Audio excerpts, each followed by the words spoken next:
욥기 강의 17번째인데요. 우리 봉독한 말씀 통해서 설교 제목 같이 보겠습니다. 악인의 형통을 어떻게 볼 것인가. 욥기가 읽기 어려운 부분은 이 지루한 논쟁이 아주 꽤나 오래된다는 것입니다. 근데 우리가 욥기를 제대로 읽으려면 그 논쟁부를 빠뜨려서는 안 돼요. 그걸 통과하는 게 고난의 연습이기도 하고 또 고난의 참된 의미를 배우는 길이기도 하기 때문이죠. 근데 우리는 한번 묻습니다. 이들은 왜 이 논쟁을 계속하는가? 지금 당장 죽어갈 것 같은 욥이라고 하는 친구가 그렇게나 힘들어하는데 그 친구들은 이 사람 붙들고 지금 이겨보겠다고 막 싸움박질을 하는 거예요. 말싸움을 하는 거예요. 거기서 뭐 얻을 게 있다고 말이죠. 근데 이유가 없지 않아요. 지금 이들에게 욥의 고난이 매우 위협적인 문제로 다가왔기 때문입니다. 기존의 가치 체계를 뒤흔들어 버리는 게 지금 바로 욥의 고난이기 때문인 거예요. 하루아침에 폭삭 망하고 온몸이 병들어서 아파 있는 욥의 고난 그 자체가 사실 아주 끔찍한 사건이었지만요, 그 실제하는 사건의 문제보다도 더 이 친구들로 하여금 논쟁적인 태도를 불러일으키게 만든 것은 고난의 이유에 대한 이 욥의 생각, 그 주장이 그들에게 매우 위협적으로 다가오게 된 거죠. 자신의 생일을 저주하면서부터 욥은 신세한탄을 시작하였습니다. 어찌하여 고난당하는 자에게 빛을 주셨으며, 누가요? 하나님이 그러셨다는 거죠. 마음이 아픈 자에게 생명을 주셨는고, 누가요? 하나님이요. 그러니까 지금 욥은 자신의 고난의 근본 원인에 대해서 말할 때 하나님을 지금 붙들고 있는 겁니다. 이 욥의 항변, 고난의 근본적인 원인, 그것이 물론 자세히 규명되기 전까지 우리가 가타부타 말하기 쉽지는 않습니다만, 모든 것의 원인 그 가운데 하나님이 계시다라고 하는 그 욥의 고백은 바로 친구들과의 논쟁의 방아쇠를 당기는 격이 된 것이죠. 친구들이 듣기에 이건 매우 불온한 생각인 겁니다. 감히 당신이 고통당하는 건 내가 알겠어, 힘든 것도 내가 인정해, 그런데 당신이 하는 그 말은 인정할 수 없어, 지금 이런 것이에요. 그래서 처음 욥에게 그의 잘못을 지적하였던 엘리바스의 말이죠. 생각하여 보라, 주의 없이 망한 자가 누구인가? 정직한 자의 끊어짐이 어디 있는가? 없다는 얘기예요. 그러니까 친구들이 신념화된 체계로 붙들고 있었던 것, 그것은 죄인은 망한다, 그리고 의인은 흥한다 였습니다. 궁극적인 흥망의 문제만이 아니라 이 세상을 사는 동안 선악간에 반드시 악은 징벌을 받고 선은 복을 받는다, 바로 이것이었어요. 뿌린 대로 거둔다, 응보의 법칙을 이들은 철저하게 신봉하고 있었습니다. 근데 지금 욥이 그들의 신념책에 도전장을 내민 거예요. 과연 그럴까? 내가 겪어보니 아닌 것 같아 라고 지금 욥은 이야기를 하는 거죠. 그래서 마치 그 전까지만 해도 이들은 안전한 울타리 안에, 그 신념이라고 하는 울타리 안에 살고 있었는데 욥의 고난이 그들의 안전한 세계를 위협하는 일종의 테러 행위처럼 여겨지는 거예요. 그러니 어떻게 해야 되겠습니까? 적극적으로 그걸 진압해야 되겠죠. 그래서 논쟁은 가속되고 계속해서 끊이지 않고 있는 겁니다. 오늘 우리가 읽는 대목까지 하면 1차, 2차전까지의 논쟁이 나와요. 한 번에 세 친구들을 상대하는 욥의 답변, 이렇게 해서 분량만 하더라도 벌써 3장부터 시작된 논쟁이 3분의 2 지점을 온 2차전에 이르러서 지금 21장까지 온 거예요. 근데 이것도 끝이 아닙니다. 3차전이 남아있어요. 3차전까지 하면 31장까지 갑니다. 이걸 쭉 이어가야 되겠지만 제가 시즌2를 여기까지만, 딱 오늘까지만 하고, 다음 주 우리 여름 시즌을 맞이해서는 부교육자 분들의 설교를 우리 수요 예배를 통해서 한 7주간 걸쳐서는 이어가고, 다음 가을에 우리 욥기의 시즌3로 같이 또 만나게 될 텐데요. 아무튼 오늘 이 논쟁에 대한 그 이해가 다시 한번 말씀을 듣는 우리 성도님들에게 필요하기 때문에 말씀을 드리는 겁니다. 이 욥기의 핵심 주제와 분량 안에 이토록 많은 논쟁이 들어와 있는 근본 이유는 고난이란 무엇인가에 대한 서로의 상이한 이해, 이 견해의 차이가 접점을 발견하지 못하고 수평선을 계속 이어가는 거예요. 그래서 욥기의 결론부에 이르러 더 이상 관전자 입장이 아니라 참여자로서 하나님께서 개입하실 때 비로소 논쟁의 종지부가 찍히게 되는, 그때까지는 여러분 힘들어도 계속 이 욥기의 터널은 이 논쟁과 함께 이어진다는 걸 아시고 읽으시고 또 설교에 참여하시기를 바랍니다. 자, 오늘의 본문은요, 첫 번째로 이해할 수 없는 세상을 경험하는 이 욥의 답변이 계속 이어지는 거죠. 욥의 친구들은 세상의 모든 악인들은 반드시 하나님께 벌을 받는다, 지당한 말씀이죠. 그래야 하고 그러면 좋겠습니다. 근데 이 단순한 논리로는 현실의 세상이 그렇게 돌아가지 않는다는 걸 또 부정할 수 없기 때문에 이게 이제 우리로서는 성도들이 해결해야 될 신앙의 문제인 거예요. 악인이 득세하는 세상을 우리는 어떻게 받아들여야 될 것인가, 그 문제죠. 자, 지난 시간 보았던 나아마 사람 소발은 그들의 주장에 쐐기를 박듯 이렇게 말하였습니다. 악인이 이긴다는 자랑도 잠시요, 경건하지 못한 자의 즐거움도 잠깐이리라. 이 잠시 잠깐에 지나지 않을 것이다. 이 말인즉 악인이 형통한다, 악인이 잘 먹고 잘 산다, 게다가 장수한다, 죽을 때도 고통이 없다, 그런 현실에서의 문제를 그도 부정은 못하는 거예요. 있으니까. 그런데 이걸 빨리 덮어버리는 건 그거 잠시 잠깐이면 끝난다. 하나님께서 반드시 악에 대한 심판을 이 세상에 사는 동안 하신다라고 그 부분에 대해서 답변을 하는 거예요. 보세요. 그의 주장, 그의 가산이, 악인의 가산이 떠나가며 하나님의 진노의 날에 끌려가리라. 봐라, 분명히 그렇게 될 것이다, 이야기를 하는 거예요. 자, 이것은 소발의 주장만이 아니라 그 세 친구들의 일관된 주장이었죠. 이 모든 것에 지금 욥은 다시 한번 반론을 제기하는 거예요. 1 더하기 1은 2다. 이건 산수, 셈 법칙을 배우는 학생들이라면 누구나 알겠죠. 근데 인생의 문제는 산술적인 계산법으로 해결이 안 된다는 걸 욥은 고난을 경험하면서야 비로소 실제적으로 알게 되었던 거예요. 근데 그도 고난을 겪기 전까지는 아마 그의 친구들과 같은 세계관을 가졌을 것 같아요. 그의 지금까지 자주 섞인 고백은 바로 내가, 나도 당신들과 같이 직접적으로 하나님이 내게 허용하신, 허락하신 고난을 받아들이기 전까지는 나도 당신들의 생각과 같았어. 그런데 겪어보니 그게 아니라는 걸 내가 지금 깨닫고 있는 중에 있단 말이요 하면서 지금 답답한 마음을 계속 전하는 것이죠. 단순 논리로만 이 세상의 문제는 규명되지 않는다는 걸 욥은 이야기하는 거예요.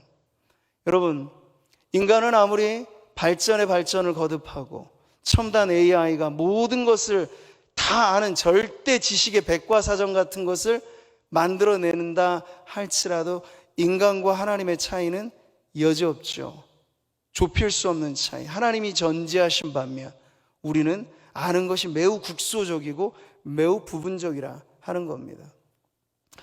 그래서 인간의 눈은 보여지는 것만 봐요.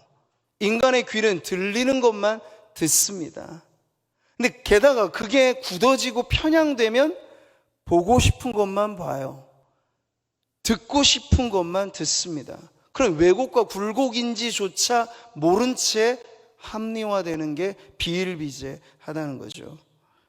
욥은요, 그 전까지만 남부러울 것 없었던 상태에서 그도 그렇게 살았습니다. 만족하며 살았을 때, 고난의 실체에 대해 잘 몰랐을 때 그도 그랬습니다. 그런데 지금 고난의 한복판에서 보는 세상은, 자신의 삶은, 자신의 가정은, 자신의 삶의 터전은 이 모든 것이 쉽게 이해될 수 없는 문제투성이구나 하는 걸 이제 알아가기 시작한 겁니다. 자, 이해할 수 없는 세상에 쉽게 납득할 수 없는 것들이 많은 것 중에 그중 하나가 무엇입니까? 악인이 형통하고 의인이 고난을 당한다 라는 거. 이게 욥기가 다루는 매우 중요한 고난이란 무엇인가에 대한 아주 핵심적인 질문인 거죠. 자, 이에 대하여 이제 많은 사람들은 하나님에 대한 회의감을 갖기 시작합니다. 과연 하나님은 선하실까? 과연 하나님은 전능하신가에 대한 회의감을 갖게 되는 거죠. 세상의 부조리한 모습을 볼 때 말이에요. 그래서 이게 좀 어려운 말입니다만 신정론이라는 그 이론 혹은 이 기독교 신앙에 대한 변호가 있어요. 그건 뭐냐면 사람들이 자꾸만 하나님이 과연 선하실까? 하나님은 과연 전능하실까에 대한 의문을 제기할 때, 왜냐하면 이 악한 세상을 보라는 거예요. 이 악한 세상이 하나님의 창조 세계고 하나님이 구속하신다는 게 과연 맞는다면 왜 지금도 아마 이 시간에도 세계 어딘가에는 끔찍한 범죄가 저질러지고 있을 거예요. 지금 이 시간에도 말이죠. 근데 왜 그런 일이 하나님께서 허용하시는 것일까라는 것에 의문을 제기하는데, 거기에 대해서 아니다, 하나님은 여전히 선하시고 하나님 전능하시다 라는 걸 변호하고 기독교 신앙을 입증하는 걸 일컬어 신정론이라고 이야기를 하는 겁니다.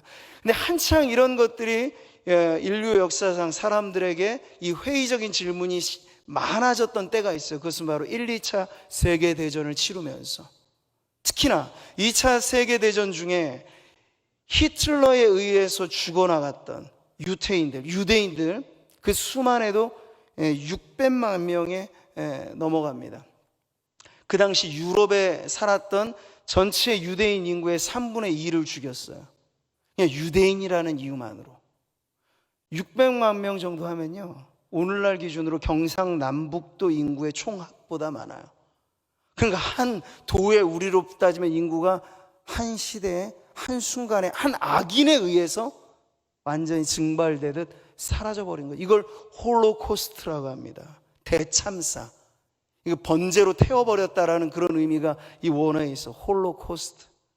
근데 그런 역사의 끔찍한 참변을 보면서 신앙을 가진 사람이나 없는 사람이나 할 것 없이 하나님을 찾는 거죠. 근데 과연 하나님이 선하시다면, 과연 하나님이 전능자라면 왜 히틀러 같은 악인을 가만히 내버려 두셔서 그로 하여금 이 끔찍한 만행을 저지르게 하실까? 공산주의라고 하는 이념이 왜 만들어져서 스탈린이라고 하는 끔찍한 죄인이 왜 수많은 사람들을 죽이는데, 지금도 여전히 저 북녘 땅에는 3대 세습으로 우상화된 악한 정부가 들어서 있어 수많은 사람들을 핍박하고 하는데 과연 하나님은 어디 계신가? 여러분, 이런 질문 사실 나오지 않겠습니까? 우리가 살아가는 이 세상을 보면 말이죠. 그래서 회의적인 질문이 본물 터지듯 나오는 거예요. 하나님은 기독교인들이 말할 때 세상의 입장은 그거예요. 하나님이 선하시다고 말하고 그분은 전능자라고 말하는데, 선하신 하나님은 악을 참아보지 않으실 테고 전능하신 하나님은 그것을 또한 막으실 능력도 있으실 텐데 왜 세상에는 이렇게 끊임없이 악과 죄와 그리고 끔찍한 비극이 만연되어 있는가? 고로 하나님은 선하지도 전능하지도 않은 분이, 만약 하나님이 존재한다면, 이게 바로 그 당시 불신 세상이 이구동성하여 1, 2차 세계대전이라고 하는 끔찍한 인간 역사의 흑역사를 지나면서 바로 그러한 회의적인 질문을 하였던 거죠. 그렇지만 여러분, 너무 걱정하실 필요는 없어요. 이런 질문들은 어제 오늘의 이야기가 아니고, 그리고 여기에 대한 신학적이면서 논리적인 답변은 이미 충분하리 많이 나와 있습니다. 저는 오늘 그래서 신정론이라고 하는 걸 이야기하려고 하는 건 아니에요. 그건 충분히 변호 가능한 질문들의 문제일 뿐입니다. 그런데 더 중요한 건요, 논리적인 답변의 문제가 불가능하다는 게 아니고, 그건 가능하지만 욥과 같이 여전히 개인의 인생이나 가정사나 어떤 한 시대의 사회나 공동체 문제에서 끔찍한 참변을 겪고 있는 사람에게는 똑 부러지는 답이 속 시원한 해답이 아닐 때가 여전히 많다는 거야. 정답을 몰라서가 아니라 그걸 인정하고 싶지 않은 거죠.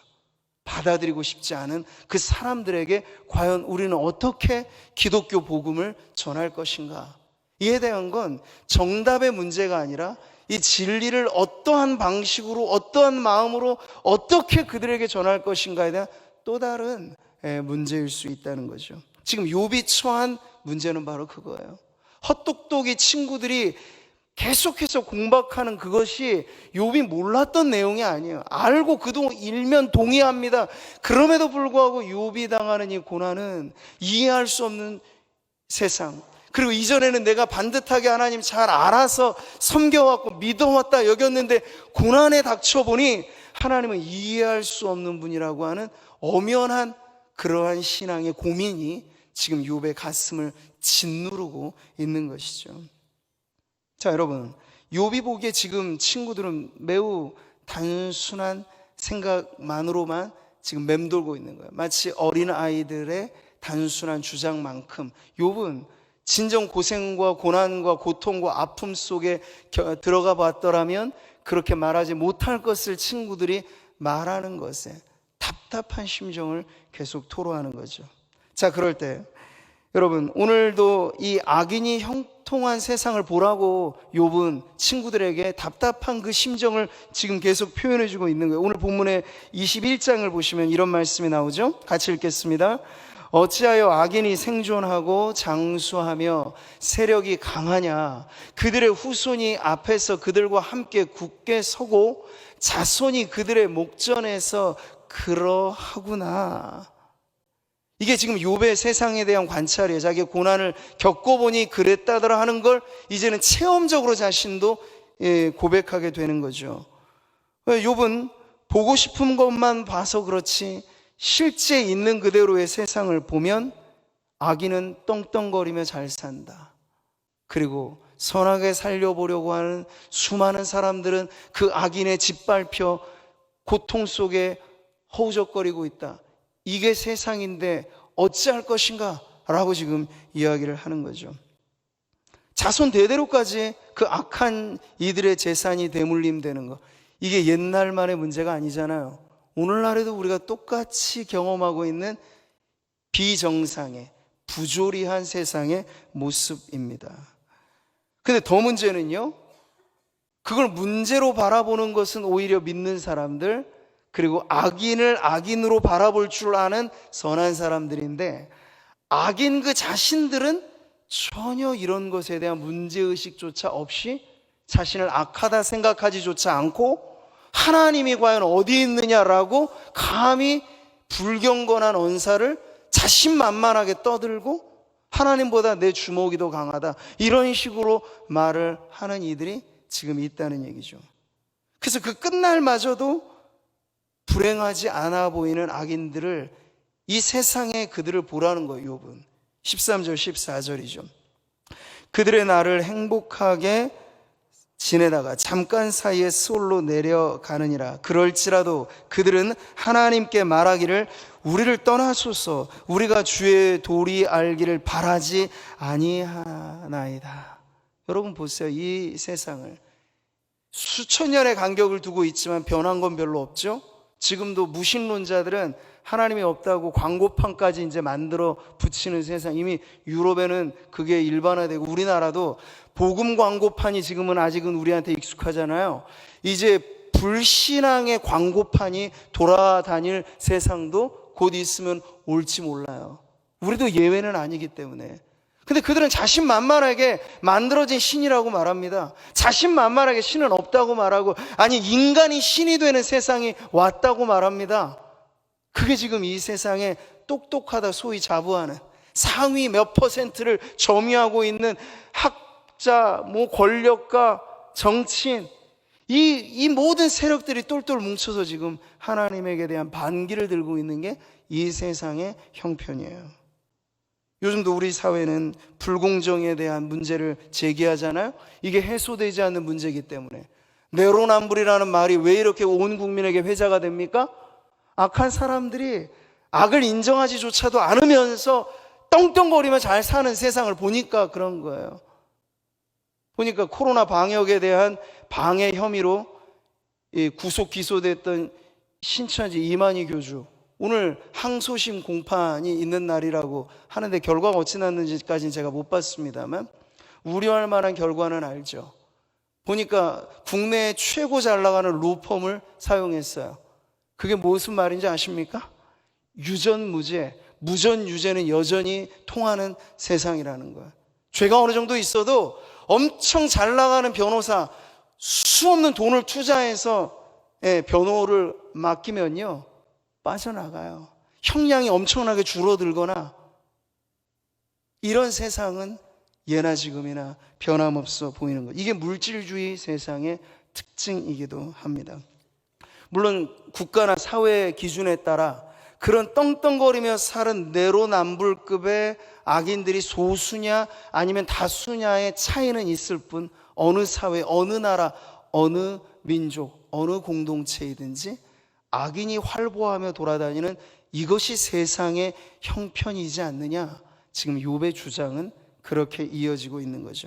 이건 단지 욥의 주장만이 아닙니다. 성경 곳곳에, 하박국서의 대주제도 이런 것 중에 하나고, 시편 73편을 보면 욥과 거의 비슷한 심경으로 아파하는 신앙인의 탄식이 나와요. 여러분 보시죠. 하나님이 참으로 이스라엘 중 마음이 정결한 자에게 선을 행하시나. 나는 거의 넘어질 뻔하였고 나의 걸음이 미끄러질 뻔하였으니 이는 내가 악인의 형통함을 보고 오만한 자를 질투하였음이로다. 네. 악인, 오만한 자가 오히려 믿는 성도들이 질투할 만한 대상에 지금 속했다라고 하는 게 지금 이 시인의 탄식의 내용이에요. 거의 지금 욥과 같은 입장에서 그 당시 악인이 득세하고 형통한 현실을 가슴 아파했던 거죠. 그는 이어서 말합니다. 그들은 죽을 때에도 고통이었고, 누가요? 악인을 말하는 거예요. 그 힘이 강건하며 사람들이 당하는 고난이 그들에게는 없고 사람들이 당하는 재앙도 그들에게는 없나니. 이게 지금 불신자가 스스로 뻐기면서 하는 말이 아니고, 성도가, 신자가 그래서는 안 될 거라고 생각하는데 하나님 없다 말하고 하나님과 전혀 상관없이 살아가는 이들이 이렇게 살아가는 모습을 보면서 이게 과연 무슨 일인가? 왜 이런 일이 일어나게 되는가? 그도 욥처럼 하나님 앞에 항변하는 자리에 나아갔던 거예요. 하박국도 마찬가지라 그랬죠? 우리 민족이 죄 지은 건 인정해요. 그런데 왜 우리보다 더 불의한 나라를 동원해서 우리를 징벌하시는가? 이게 하박국 선지자가 하나님께 듣고자 했던 답변이었어요. 이것도 결국은 정의에 대한 문제였던 것이죠. 그래서 여러분, 오늘도 본문으로 돌아와 보면 욥은 이런 것의 실체를 지금 뼈저리게 경험하면서 그 친구들에게 대하여, 당신들 아무리 나에게 회유하고 뭐하고 얘기를 하려고 해도 내 당신들의 말이 전혀 내 귀에는 들려지지 않는다 하면서 오늘 본문의 마지막 구절에도 이렇게 말하잖아. 그런데도 너희는 나를 헛되이 위로하려느냐? 너희 대답은 거짓일 뿐이다. 헛된 위안이라, 거짓된 위로라. 욥은 그렇게 튕겨내는 거죠, 그 친구들의 주장을. 여러분, 욥이 보는 세상, 지금 우리가 살아가는 세상 어떻습니까? 성도님들이 보시기에도. 우린 물론 신앙을 기본 곱게 갖고 있는 성도님들은 아름답게 보려고 합니다. 미추가 섞여 있으니까. 세상은 양지만 있지 않고 음지도 있어요. 근데 음지만 있다고 주장하지 않고 어두운 구석이 있을 때에도 성도들은 희망찬 밝은 면을 보려고 애를 쓰죠. 근데 아무리 아름답게 우리가 보려 해도 그렇다고 추한 게 없다는 얘기는 아니고, 어두움이 없다는 얘기는 아니란 이야기죠. 그러니까 그렇게 우리는 자로 딱 떨어진 듯 산술적인 계산법으로 해결되는 세상이 아닌 세상을 지금 살고 있다는 건 분명할 겁니다. 자, 그러면 그 근본의 이유에 대해서 우리가 좀 알아야 되겠죠. 왜 하나님이 원하시는 세상과 다르게 이 세상이 이토록 부조리해졌고 악은 횡행하고 악인은 득세하게 되었는가에 대한 근본적인 질문, 거기에 대한 답변은 무엇일까요? 애초에 하나님이 창조하신 세상이 그랬던 걸까요? 아니죠. 거기에 뭐가 들어왔습니다. 뭐가 들어왔기 때문에 이 세상이 지금 비정상이 되었고 잘못되게 돌아가고 있는 건데, 그 들어온 게 뭡니까? 바로 아담의 원죄라고 하는 거죠. 죄가 이 세상에 들어오면서부터 인간은 타락했고 부패하게 되었는데, 인간의 전적인 부패와 전적인 이 타락이 빚어놓은 결과는 정상 속에 비정상이 섞이게 되었고, 그리고 이상한 것이 정상처럼 여겨지게 되었고, 하나님은 명백하게 죄라고 말씀하시는 게 죄가 아닌 것으로 둔갑하게 되는 이 모든 부조리가 근본의 원인의 뿌리로 들어가 보면 바로 인간의 죄라고 하는 것이 바로 이 세상에 지금 이 불합리하고 부조리한 이 근본의 원인이라 하게 되는 거죠. 그래서 여러분, 우리만 고통당하고 있지 않아요. 그 죄의 문제는 로마서가 가르쳐주고 있는 바대로 피조물이 다 이제까지 함께 탄식하며 함께 고통을 겪고 있는 것을 우리가 아느니라. 네. 우리는 좀 더 편해보려고, 우리는 좀 더 쾌적해보려고, 우리는 조금 더 빨라지려고 우리가 사용하는 이 모든 것들이, 그런데 진정 하나님께서 만들어 놓으신 이 지구라고 하는 생태를 오염시키고 파괴시키고 있어요. 이것은 눈에 보이지 않게 점진적으로 일어나는 악이죠. 사실 하나님의 창조 세계를 오염시키고 있는 것. 근데 여기에 대해서 여러분, 제일 앞장서 나가고 있는 나라들이 어딥니까? 선진국이에요, 소위 말하는.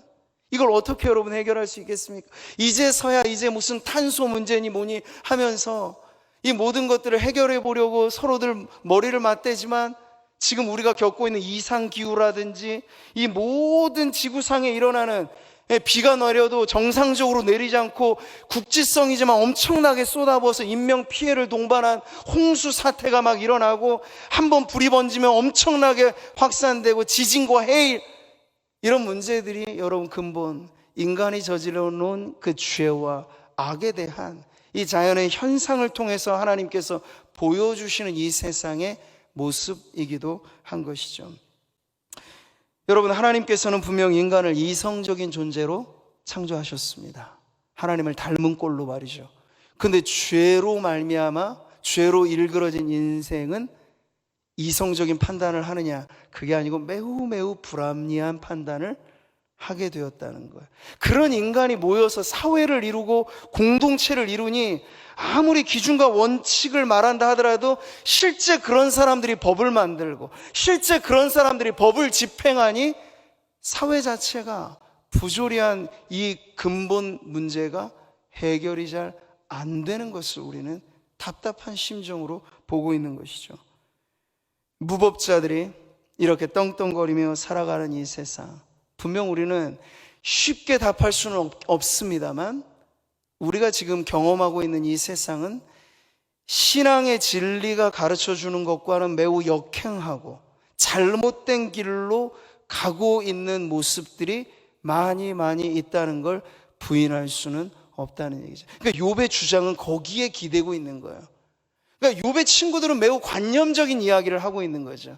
이론적인 이야기를 하고 있는 건데, 욥은 고난의 실제를 경험하면서 그제서야 부조리한 세상의 실제 모습에 눈을 뜬 거예요. 그전까지는 욥이 살았던 지대는 양지였고, 그전까지 욥이 살았던 지대는 돈과 환경과 모든 것이 보장되어 있어서 정말 따뜻한 봄날 같은 세상에만 살았던 거예요. 그런데 고난이 찾아와 보니 동일한 시대에 동일한 세상에 나하고는 정반대로 자식 잃어 가슴 아픈 사람도 있고, 한순간에 재산을 탕진해버려서 폐가 망신한 인생도 있구나. 동일한 시간에 동일한 장소에. 그제서야 욥의 눈이, 세상의 실체에 대하여 눈이 떠지게 된 것이죠. 자, 그러면 이제 우리는 결론부에 이르러 이 세상의 현실을 있는데도 손바닥으로 하늘 가리기 식으로 없다고 말하는 게 문제 해결의 답은 아니라는 건 분명히 알 수 있어요. 그러니까 신앙하며 산다는 건 세상을 제대로 보고 세상의 문제에 대하여 하나님의 해답을 만들어내는 것이지, 세상에 문제가 있는데 문제 없다고 주장하는 게 좋은 신앙은 아니라는 건 분명하다는 겁니다. 욥기는 우리들에게 조금 더 어렵지만 그런 신앙의 자리로 우리를 인도하는 거야. 아름답게만 단장되어 있는 그것만 보여주고, 마치 우리는 가정에 갓 낳아 기르는 어린아이들에겐, 여러분, 우리 부모 세대가 겪고 있는 이런 세상의 끔찍하리 많지 이러한 참변과 나쁜 일들을 보여주고 싶습니까? 안 보여주고 싶죠. 가려주고 예쁜 것만 보여주고 싶고 이 아기자기한 것들만 보여주고 싶어요. 근데 품 안에 있을 땐 그렇게도 할 수 있겠습니다만 그 자녀들이 자라면서 직접 세상의 실체를 경험하게 되면 집안에서 부모 품 안에 있을 때가 전부가 아니구나. 세상에 눈을 뜨면 그때 그 자리에서는 결국 그 아이들이 자라 어른이 됐을 때는 자기의 신앙으로 그 문제에 맞닥뜨려야 되는 시기는 언제고 찾아온다는 거예요. 그런 이것을 미리 백신을 맞히듯 세상의 문제에 대하여 그러면 우리는 어떻게 볼 것인가, 어떻게 신앙으로 답할 것이며 어떻게 신앙으로 이걸 풀어가야 될 것인가를 먼저 가르쳐 주는 것이 겪고 나서 욥처럼 당황하면서 오랜 세월 오랜 고통 속에 이 답을 찾아가기 위하여 애쓰는 것보다 훨씬 빠른 길이라고는 할 수 있겠죠. 욥기를 우리에게 읽게 하신 이유는 바로 이런 선행 학습을 욥이라고 하는 실제 인물을 통해 하나님께서 보여주심으로 우리에게 부조리한 세상, 악인이 형통하는 게 뻔한 이 세상의 모습인데 그걸 어떻게 신앙으로 이해할 것인가에 대한 답변을 오늘 욥기를 통해서 전체적으로 우리에게 들려주신다는 거죠. 자, 마지막 대목입니다. 악인의 형통을 그러면 우리는 어떻게 볼 것인가. 제임스 에머리 화이트라고 하는 사람이 이해할 수 없는 하나님 사랑하기라는 책에서 이런 말을 하였는데요. 이 몇 문장을 여러분 같이 한번 좀 읽어볼까요? 우리 머릿속에는 하나님이 개입하셔서 우리 삶을 망쳐놓은 무엇인가를 막으셔야 했다거나 사건의 경로를 바꿔놓으셔야 했다는 생각으로 가득하다. 아픔이나 고통이나 질병이나 비극이나 공격이 시작될 때 그분은 최소한 우리를 구하러 오셨어야 했다. 우리가 느끼는 것은 다름 아닌 바로 배신감이다. 쉽게 말할 수 없는 걸 지금 말해버린 거예요. 말하자면 이 작가는. 근데 우리도 마음 한켠에서는 아픔과 저기 나오는 대로 고통과 질병과 비극의 욥과 같이 고난의 실제를 경험하게 될 때는 그렇다고 우리가 하나님을 부인합니까? 그건 못하잖아요. 그런데 우리가 느끼는 감정은 있어요. 그건 뭐냐면 하나님이 왜 이러실까? 하나님은 분명 살아계신다는 건 나는 부정할 수 없어요. 그런데 하나님, 그 선하신 하나님이 왜 이 위기의 순간에 짠하고 등장하셔서 나를 이 자리에서 도와주시 않으셨는가? 그건 일종의 배신감과 같은 거죠. 하나님이 왜 나에게 이러실까? 이런 감정이 사실 아픔을 경험하고 고난을 겪는 성도들에게 찾아올 수 있는 문제입니다. 욥이 하나님에게 대한 느끼는 감정도 그중 하나가 이런 배신감인 거예요.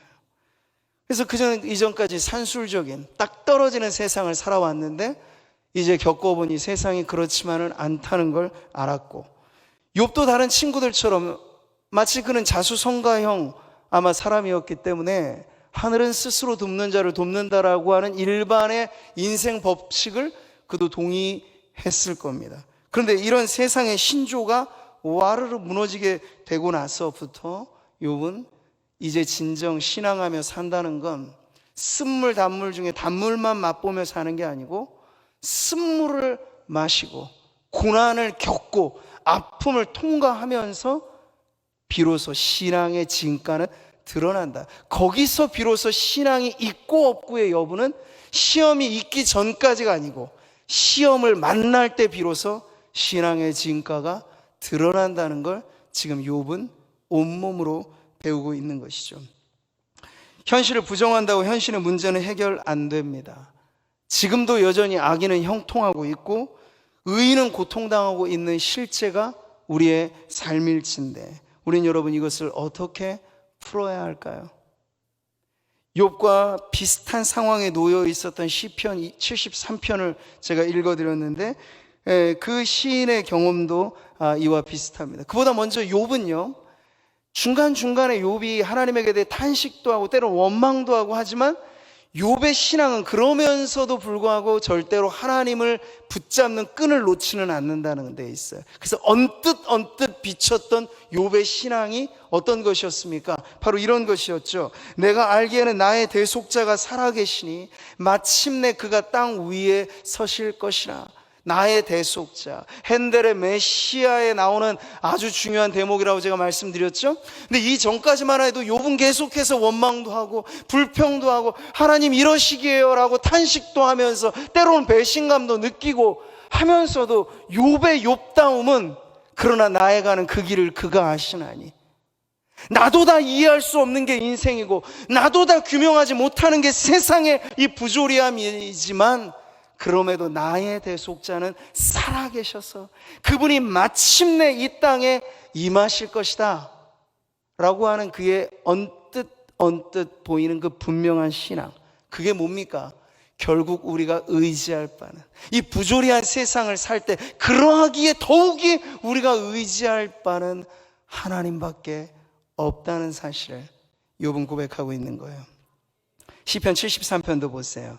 계속해서 그는 사실 이런 그 원망을 합니다. 볼지어다 이들은 악인일들이라도 항상 평안하고 재물은 더욱 불어나도다. 그런 반면 의인은요, 나는 종일 재단을 당하며 아침마다 징벌을 받는도다. 이 극과 극의 대조, 참을 수 없는 괴로움이에요. 그렇죠?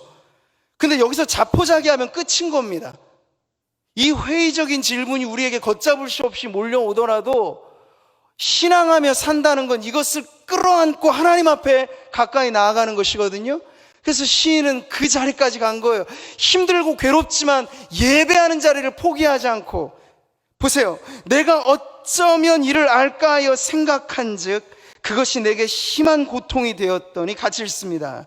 하나님의 성소에 들어갈 때야 그들의 종말을 내가 깨달았나이다. 아멘.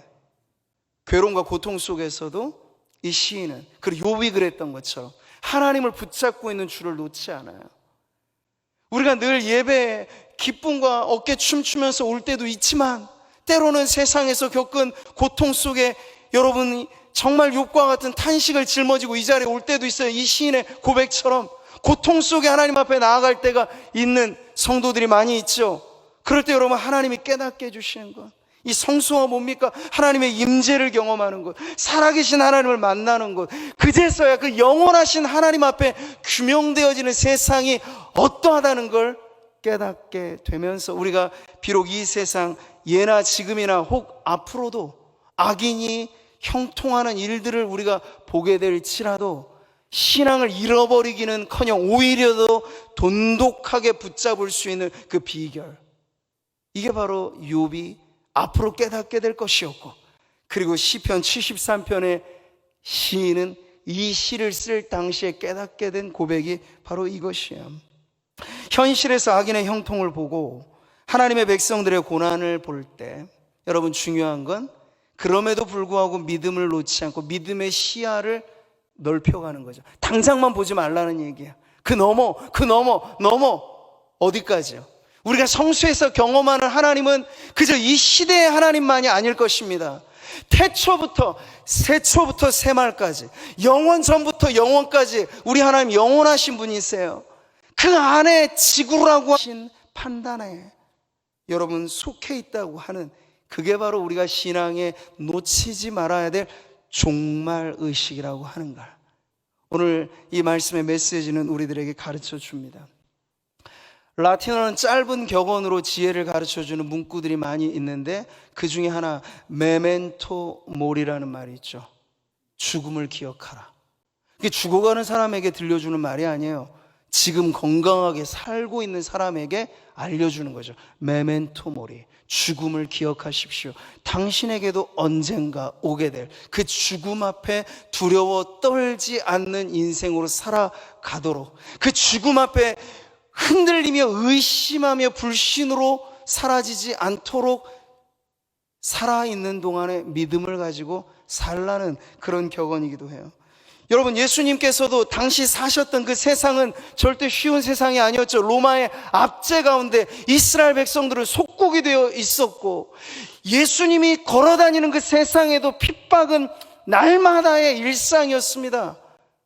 세리들과 같이 매국노 역할을 했던 사람들이 떵떵거리며 잘 살았고, 정권에 빌붙어서 로마의 압제비가 됐던 사람들이 호의호식했던 그 세상을 예수님 당시에 살아가셨어요.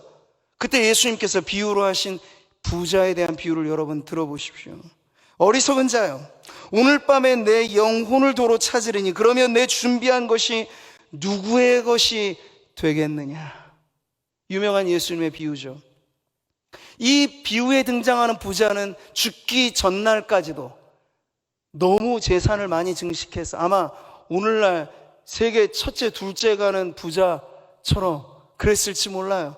그래서 야, 이거 재테크할 때 지금 곡간이 너무 모자란다, 더 지어야겠다, 더 지어야겠다 그러는 마당에 하나님께서 들려주신 말씀, 어리석은 인생아, 내가 오늘 너를 부를 텐데 너 지금까지 쌓아둘 것 없이 모아놨던 그게 누구 것이 되는지 한번 봐라. 10원 한 푼 가지고 가지 못하는 세계가 바로 내가 죽어서 소환명령 받아서 내 앞에 오게 될, 그리고 그게 끝이 아니고 펼쳐지게 될 영원한 운명인데 한번 보아라 라고 선고를 내리시듯 예수님께서 일침을 가하는 말씀을 주신 거죠. 그러니까 예수님 당시에도 세상은 부조리했어요. 예수님 당시에도 악인은 형통했어요. 그러나 예수님은 그들 다 타도해버리자, 엎어버리자 이런 주장? 아니요. 영원한 하나님 앞에 길어도 한평생, 짧아도 한평생, 그리고 한평생 지나 영원할 우리의 인생을 준비하는 의미로서 이 세상은 남들 새끼 먹고 아니면 두 끼 먹고 그 새끼 먹는 거 좋은 거 먹고 박한 거 먹고 그 차이야 조금 있겠지만 이 세상을 피라미드에 비해서 꼭지점에 올라간 사람, 밑바닥에 허덕이는 사람 차이가 좀 있겠지만 그래야 하나님 앞에, 하나님의 발 아래 아무런 의미 없어져 버릴 그날에 이르러 꼭지점 맨 위에 올라온 바로와 같은 인생, 혹은 일국의 통수권자라 자부했던 하나님 모르는 사람들, 하나님 앞에 소환 명령 받을 때 어찌 될 것을 보라는 거예요. 그 종말 의식을 가지고 이 땅을 살라는 얘기죠. 주여, 사람이 깬 후에는 꿈을 무시함같이 주께서 깨신 후에는 그들의 형상을 멸시하시리이다. 이게 바로 시인이 성소에 들어가 깨달은 진리예요. 그렇다고 그 이후의 삶이 바뀌었을까요? 현실 자체가 바뀌었을까요? 그대로였을 겁니다. 아픔은 있었겠고 고난도 있었을 거예요. 그러나 세상을 바라보는 눈이 바뀌니, 세상을 바라보는 마음이 바뀌니 그는 달라진 세상을 살았겠죠. 그래서 시편 73편, 제가 제일 사랑하는 시구 중에 하나가 이 결론에 있어요. 하나님께 가까이함이 내게 복이라. 고난에 찬 세상, 악인이 형통하는 부조리한 세상을 경험했던 성도가 고백한 신앙의 결론은, 그러니 하나님께 가까이 함만이 내게 복입니다. 오늘 그 결론에 이르는 성도님들 되시기를 축복합니다. 아직 욥기의 현 대목은 그 결정적인 결론까지 이르지는 못했습니다. 그러나 고뇌하는 욥 안에 양가 감정이라고 할 만한 것, 하나님을 원망하기도 하지만 여전히 하나님 아니면 안 된다라고 하는 그 절박함 속에 고뇌하면서 욥은 이 답을 향해 지금 가고 있다는 것은 분명하죠. 욥이 살았던 옛 세상, 오늘 저와 여러분이 살아가고 있는 현 세상, 여전히 악인들의 전성시대라 할 만큼 악인은 가득합니다. 그러나 이런 세상 속에서 성도들은 현실에 이루어질 하나님의 심판도 물론 우리는 믿습니다. 믿어야 합니다. 그런데 그게 다 집행되지 않는다고 해서 하나님의 살아계심에 의심을 제기하지 마시기 바라요. 그렇기 때문에 하나님은 최후의 심판이라고 하는 것을 남겨두셨어요. 그래서 누군가 말하듯이 하나님이 역사의 주관자로 하나님은 역사의 수레를 돌리시는데 그게 천천히 돌아간다고 느끼는 까닭은 어느 한 사람도 하나님의 역사의 수레에 빠져나감 없이 곱게 갈리듯 마치 그렇게 하나님은 역사를 돌리고 계시다. 급변하는 역사 속에서만 우리는 하나님을 바라볼 것이 아니라 지루하게 느껴지는 이 모든, 빨리 뭔가 세상이 개선되지 않고 코로나만 해도 이렇게 1년에 넘는 시간이 길게 끌어지면서 우리는 또 다른 하나님의 섭리를 지금 보고 있는 것입니다. 그럴 때 느리게만 돌아가는 것 같은 하나님의 역사 속에 우리가 진정 바라야 될 건 무엇입니까?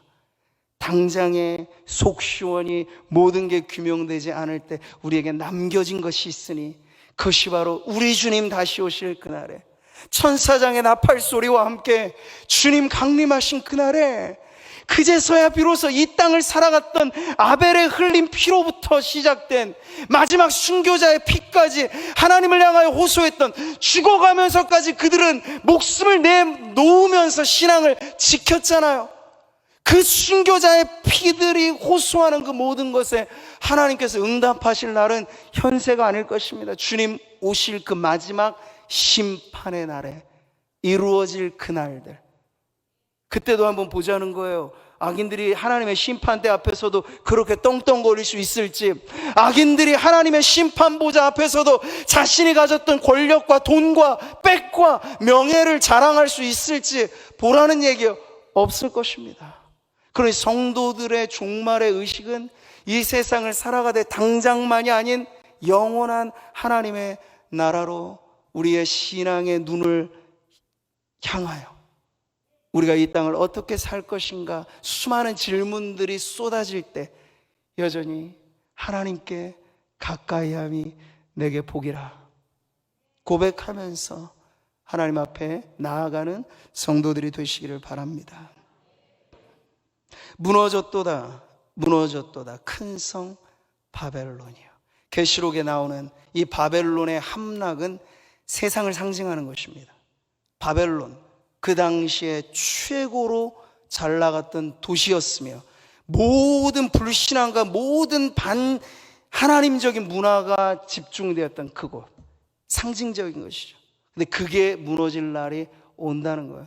그러니 최후의 심판 때까지 유보되었을 뿐 하나님의 정의가 실행되어지지 않는다 말하지 말고 우리의 믿음을 영원하신 하나님께 기대어서 오늘도 내일도 여러분이 살아가는 삶의 현실이 여러분의 직장과 여러분의 사업처와 여러분의 관계하는 사람들 속에 눈 뜨고도 코를 베가고 버젓이 알면서도 거짓말을 하고 하는 그런 사람들이 많은 그 틈바구니 속에 살아갈 때 여러분 바로 그 하나님에 대한 종말의 신앙, 그 의식 속에 여전히 흔들림 없이 이 땅을 살아가는 우리 성도님들 되시기를 주님의 이름으로 축복합니다.